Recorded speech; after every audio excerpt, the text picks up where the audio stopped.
స్త్రీశక్తి పథకం ప్రతిపక్షాల విమర్శలకు సరైన సమాధానమని పల్నాడు జిల్లా చిలకలూరిపేట ఎమ్మెల్యే ప్రత్తిపాటి పుల్లారావు అన్నారు.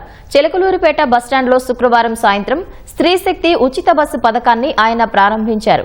మహిళలతో పాటు బస్సులో ప్రయాణించారు. మహిళలతో మాట్లాడి ఉచిత బస్సు ప్రయాణం పథకంపై వారి అభిప్రాయాలను అడిగి తెలుసుకున్నారు. సీఎం చంద్రబాబు సంధిస్తున్న ప్రజా సంక్షేమ అస్త్రాలతో రాష్ట్రంలోని కొందరు రాజకీయ నిరుద్యోగులకు కంటి మీద కునుకు లేకుండా పోయిందని ప్రత్తిపాటి పుల్లారావు అన్నారు.